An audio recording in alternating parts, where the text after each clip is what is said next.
Thanks for inviting me. Thanks for scheduling the talk at this point, because unfortunately I have to disappear afterwards. Although I did have a great opportunity this morning to talk to lots of people. Thank you. As Susie said, I'm speaking partly as a sort of academic in Oxford. I'm the director of the centre, but I'm going to talk about a particular thing, social machines, which reflects activity not just in Oxford, but elsewhere in the UK and in Europe.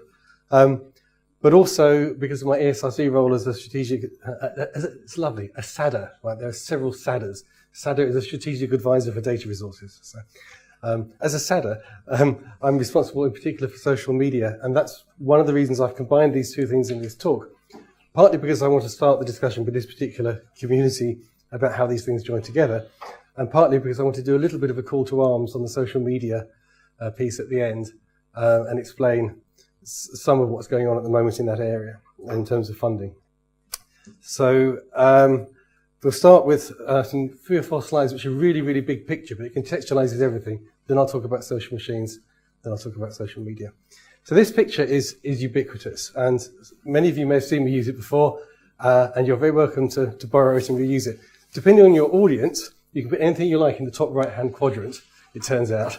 And it's a very simple picture, but actually it's tremendous in terms of stimulating discussions and looking at trajectories of things over time. So on the vertical axis, we sort of have Moore's law. It's more compute, more processors, more cores, more data, more storage, more memory. And it's very well understood. The electronics industry publishes the curves for what's going on that axis for years to come.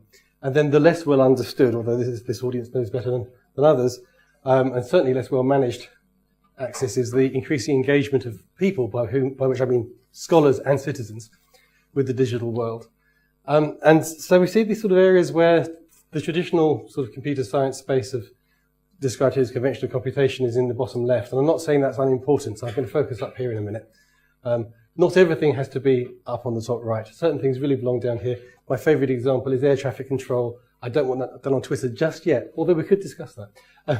But what we've seen over several years of investment is this sort of big e-infrastructure, e-science, cyber infrastructure in the US, high-performance computing piece, which has been a very large and managed investment. And up to a couple of years ago, the government did a big spend on e-infrastructure, and possibly we'll be refreshing that again.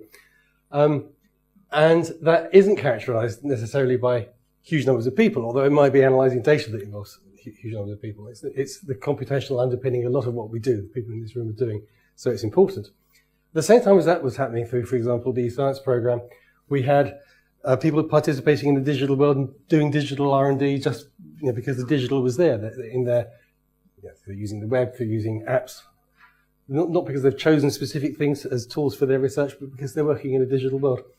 And that has almost led to 2 communities. There's the kind of Science 2.0 world down here, and the e-science world up there. Oops, wrong button. What I've been trying to do for years is pull those 2 things together, because it's crazy to have them as separate communities. So the interesting space is this top right quadrant. And that today, because this is a social machines talk, is labeled social machines. If I'm giving a talk about ESRC strategy, it's just labeled the future. If I'm giving a talk about Oxford's e-research centre strategy, I'll have something else in there. I gave a talk in Korea at the web conference, and it had information society there. You can put all sorts of things there. That's basically where the action is. And it's where, for example, big data is generated because of all the interactions of people with the digital world. But it's also where it's analysed, either through the computation or through, for example, citizen science. It's an interesting and complicated space. It's where we are. And in terms of the trajectory of e-science and e-research in the UK, I think we sort of moved up into this space, and there's quite a lot of big compute around now as part of the regional and institutional and national bits of e-infrastructure. But really, people in this room are moving well into this space here. And you can have a discussion later about what happens next, whether we still have a long way to go to the right because there are more people to engage, or whether at some point we run out of people and that arrow goes up. And if that arrow eventually goes up, it means increasing automation, and increasing automation has all sorts of issues attached to it, which we could discuss in another talk, from sort of ethics through to asking some really critical questions about keeping the human in the loop, to tailorization. There's all sorts of things going on that axis, which is a different talk. So that's top right spaces getting researched by lots of different communities in different ways. This is quite a computer sciencey slide. You see things like human computation and social computing, crowdsourcing, wisdom of crowds, open innovation, collective intelligence, all up there. And really what I'm going to talk about now is that quadrant. I'm going to describe it as social machines. I'll explain what they are. And I would say that sometimes it's about the humans, in some sense, acting as subroutines to the computers. That's the classic crowdsourcing scenario. But it very much is the other way around as well. It's humans making use of the computers to do new things. That's much more the online community model. And it's both of those things, sometimes quite symmetrically, not always so symmetrically. But it's all happening. I don't want to have a technical or a social bias in terms of saying what's causing what. I mean, this is all about co-production. I quite like this term of knowledge infrastructure. In some sense, that's what this talk is all about. It's knowledge infrastructure could refer to my laptop or a website or a university library or a university or this conference, right? This is how we conduct our scholarship. And that's neutral about whether it's technology or whether it's social. It is actually inherently a socio-technical system, and that's my stance for this talk. Another big picture slide that's quite popular. We used to show 10 years ago the Large Hadron Collider, nice colourful picture with loads of sort of photons coming out of it, and talk about the terabytes of data and how enormous this data deluge was. And now the difference is that this is affecting all disciplines, and actually it's not just academia, of course, it's the whole of society, and business should equally be on this picture. Although we've been using this picture for a little while, I think what's wrong with this is it implies you could actually capture this data and do something with it, or that it's coming from a sort of finite and useful number of buckets up there. And quite often in Oxford, when I'm talking big data, I use a picture of flooded Oxford, because that's actually what big data is like. And you just stick a bucket in and you catch some, because that's all you can afford on the Twitter feed.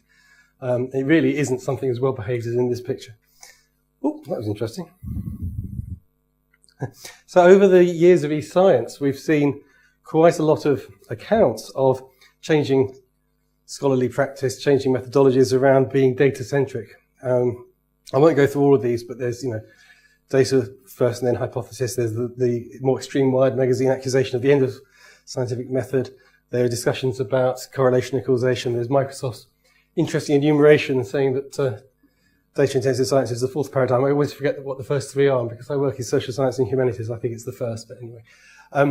But I actually think this is all out of date now. I think we've really moved the shifts, everything that's going to be discussed at this conference, go beyond that simple methodological change. There's a lot more happening. It's very interesting to see some of the discussions that I experienced in research councils about new programs and what the future of research is. One of the things you see from the research councils, of course, is a picture like this. This is the big picture on funding. It's the big data picture.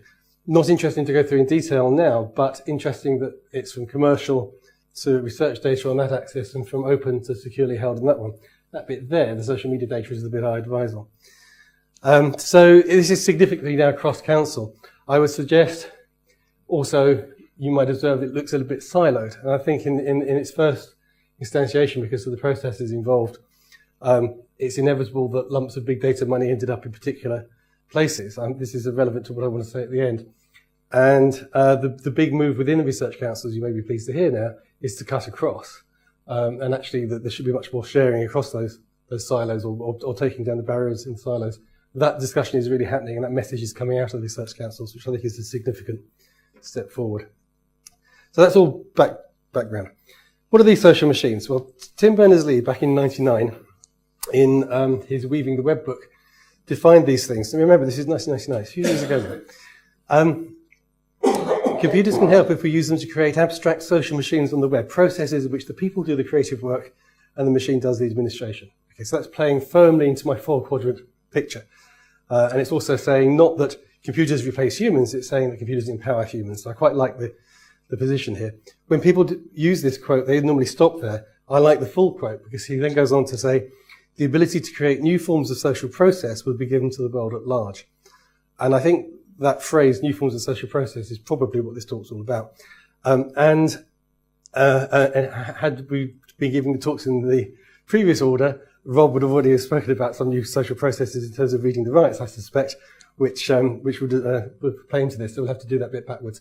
But the best example might be for brevity at this point, to think about Twitter. And the reason Twitter is a good example is that in some senses it's just a communications infrastructure.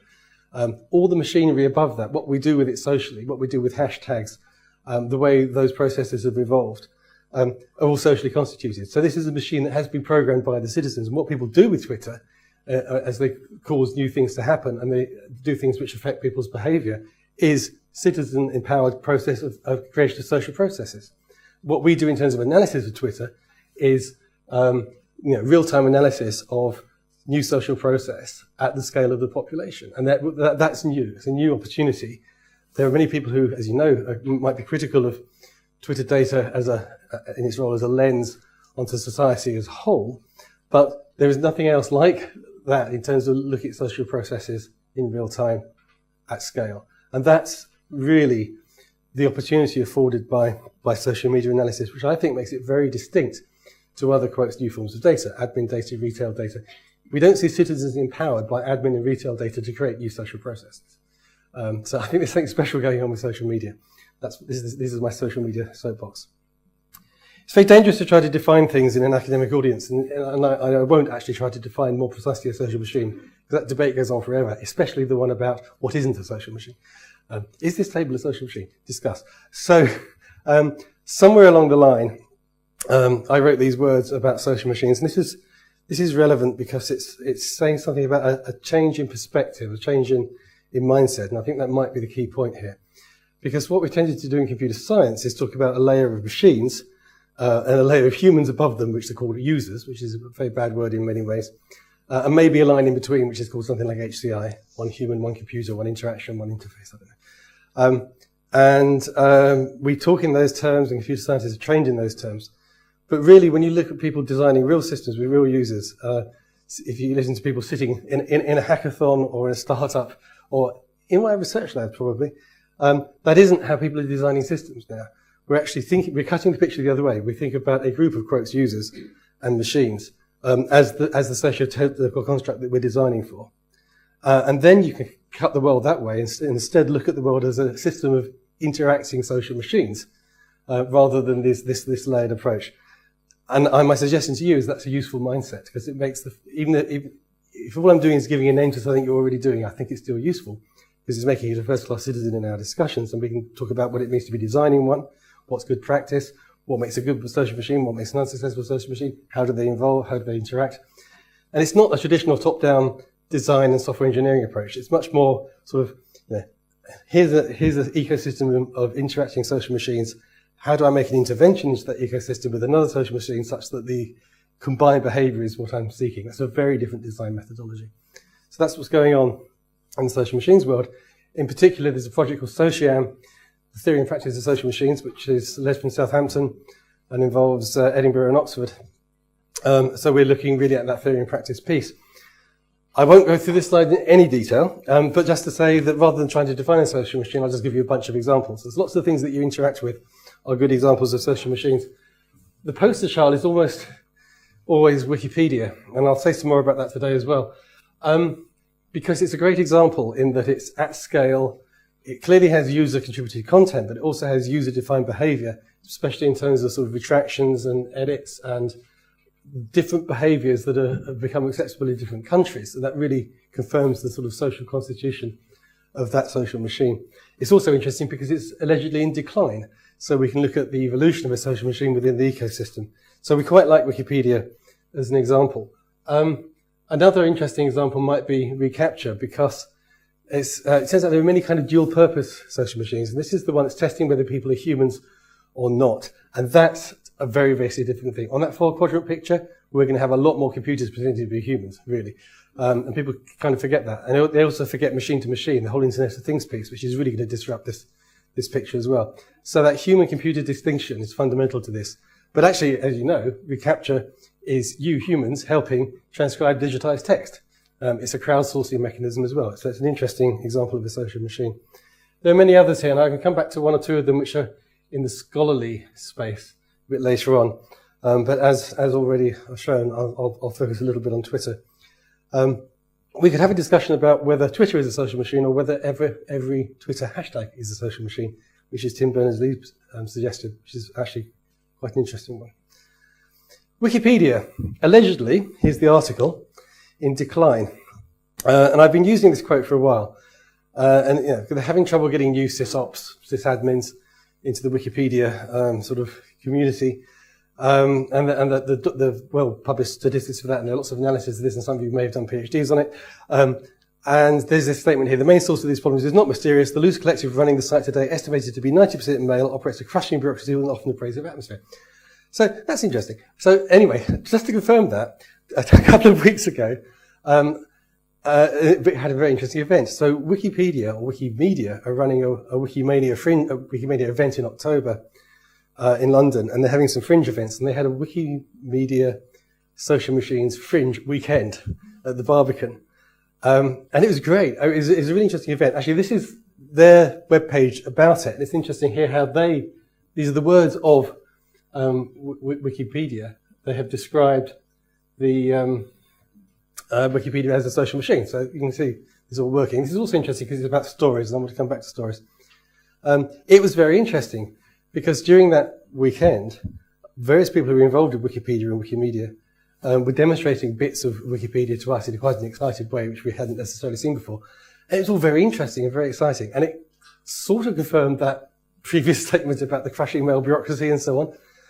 We could discuss a lot about how they create, quotes, democratic processes. The in the news thing on the Wikipedia homepage, which you probably don't look at because you probably look at individual Wikipedia pages, but it is the most visited page in Wikipedia. That comes about by people making contributions and then an editorial process deciding what goes on the front page. So it isn't a trending thing like Twitter. It's actually a little process that's been created amongst that community. It's all about editing, and it's sort of a hierarchy of editing. What I realized after that is if you look at Wikipedia as an interesting example of exactly what I just described, and the interesting social processes and an open platform and a way we can do experiments with social machines, it's a very positive thing.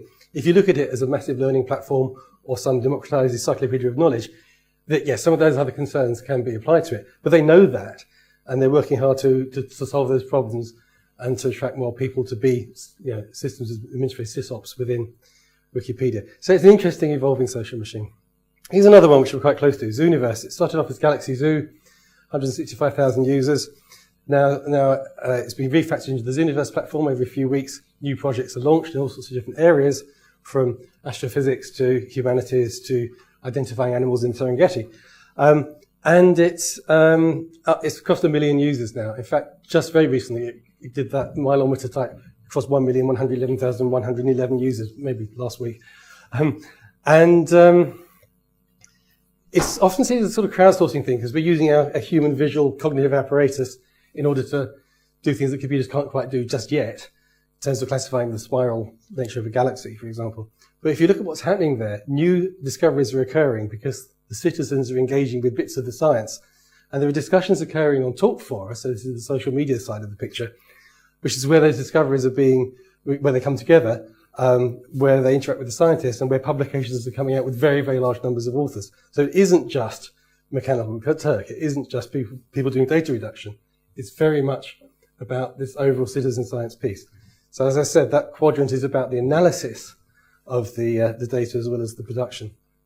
All of which means that in that sort of big data picture earlier, while we in this sort of computational world, and you know, I do computational social science and computational musicology, so I have the word around me a lot. We're seen as sort of big data elephant and big data center, and we have all these V's of volume and velocity of sales by the vendors, in my opinion, of the V's. But really what we're trying to do as scholars is this sort of this sense-making network, which brings together you know, all these different things that we're doing, but with computers in there as well. And in another talk, I will discuss what it is we share within that, because traditionally as academic papers, I think they might be quite constraining there. There are other things we could be sharing. That's a different talk. But really, this is a sort of a way of looking at the scholarly ecosystem as a sense-making network. And then I can then say, well, look at that picture. One of the ways we realize this is as a set of interacting social machines. So it becomes a lens onto what we're already doing. And that's the ecosystem we exist in as academics, as researchers. So all of us are already participating in the ecosystem. I've given you a lens to look at bits of it. And I think many of you are social machines designers. And I'll show you a picture in a minute of, coming up, of the sort of scholarly machines ecosystem. There's an event called Future Research Communication at Dagstall a couple of years ago, more than that. And we've had the Beyond the PDF conference, Beyond the PDF 2 conference last year. And the next of those conferences will actually be this coming year in January in Oxford. It's about future research communications. This was the sort of cartoon version of the Amsterdam event. The point is, if you look at the scholarly communications ecosystem and as libraries and as publishers are rethinking what their services are, how they're bundled, how people interact with them, you can absolutely look at that through a social machines lens. And I did this slide in 2013 for a keynote at the Joint Conference of Digital Libraries, which was themed on digital libraries at the crossroads. And already, and this says something about how fervent the social machines ecosystem is, already that slide's well out of date. Some of those things have moved on, new ones have come in. I was at a talk last night from Oxford University Press, and I took a photo of the slide they were using, and then we have that much more. So we're all existing, we are in the wild in this scholarly machines ecosystem. That's, I think, therefore one that we are all studying, whether we like it or not. And it's a very interesting set of examples. So just onto the social media piece and my sort of call to arms. Rob, will you be talking about reading the rights? Briefly, yeah. Good, okay. So this is a slide I put into refer back to Rob's talk that he's going to be giving in a minute. This is really interesting.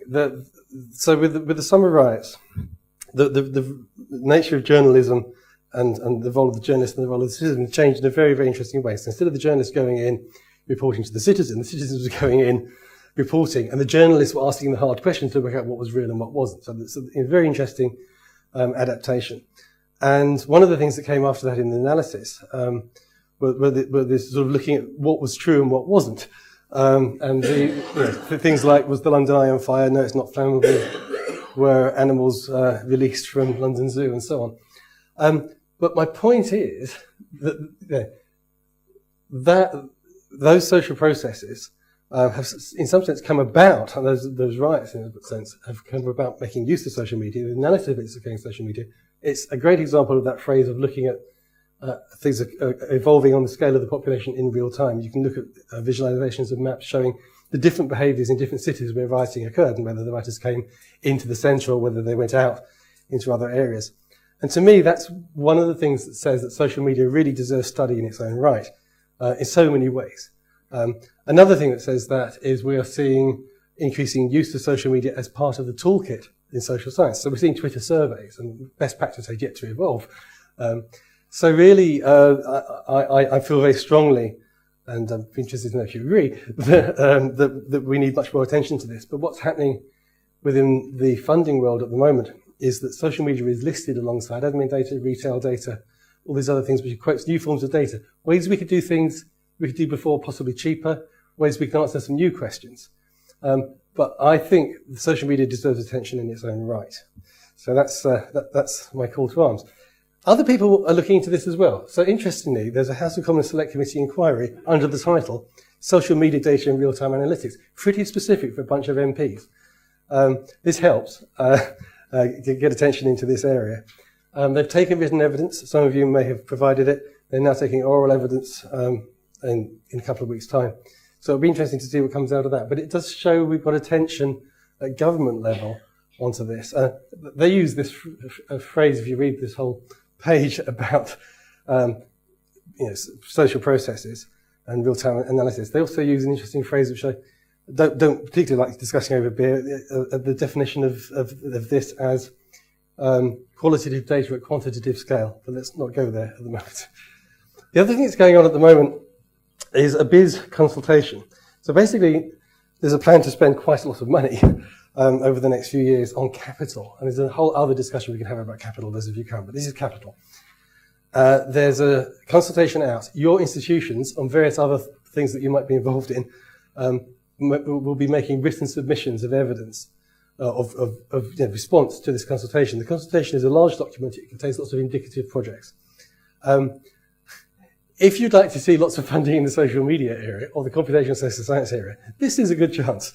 And especially if you want to see infrastructure in that area, this is a good chance to make sure that your institutions are saying that in their responses to that document. In the document, you'll find, for example, an International Centre for New Forms of Data.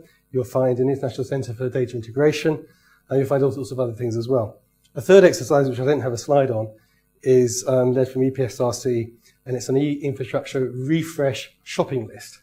So if you want particular high-performance computing for your research, again, that can be fed in to EPSRC, and I can help you feed that in.